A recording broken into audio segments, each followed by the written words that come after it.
Okey, hari ini kita akan memasak burung ayam-ayam, masak kari. Hari ini kita nak masak, mula-mula sekali ini burung ayam-ayam yang kita dapat.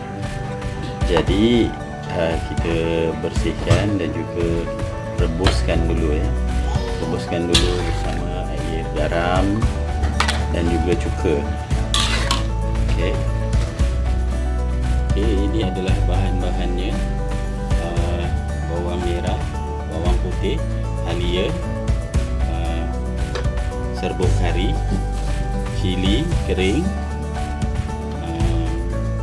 daun kari, jintan manis dan jintan putih ya. Okey, barang-barang yang kita nak blender: bawang merah, bawang putih, halia, jintan manis, jintan putih dan juga cili kering. Okey. Mula-mula kita letak minyak ini untuk menumis bahan-bahannya rempah-rempah.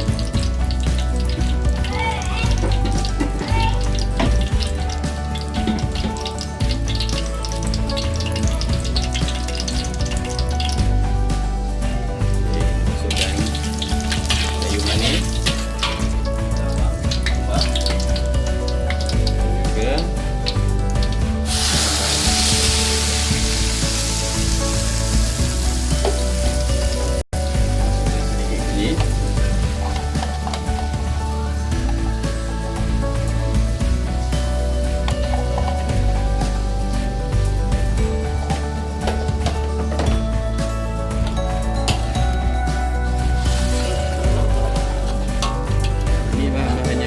tadi ya, cili kering, bawang merah, bawang putih,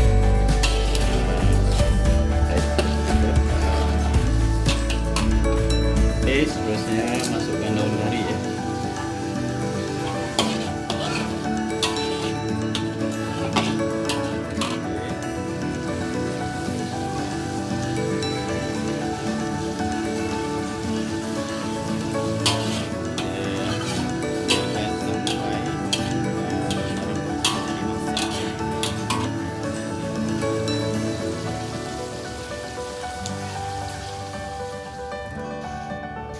Seterusnya kita masukkan rempah kari ya.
Gula,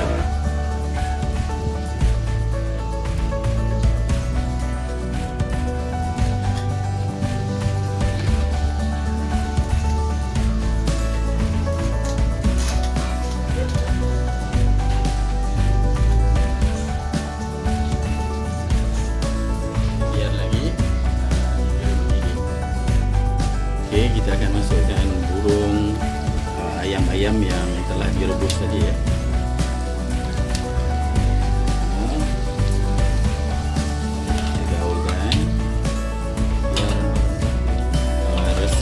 Daging burung ayam tadi ya.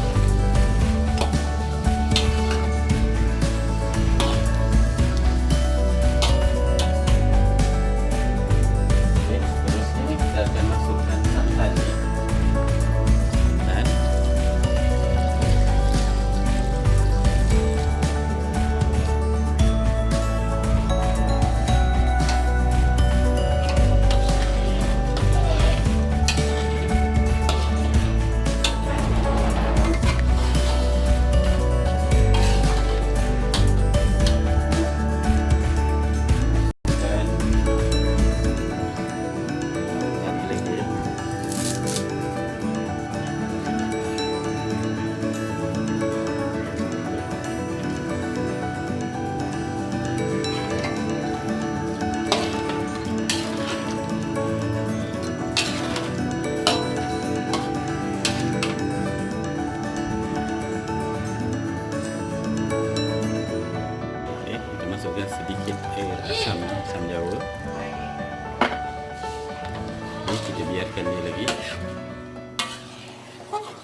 Okey, sekarang kita dah boleh angkat.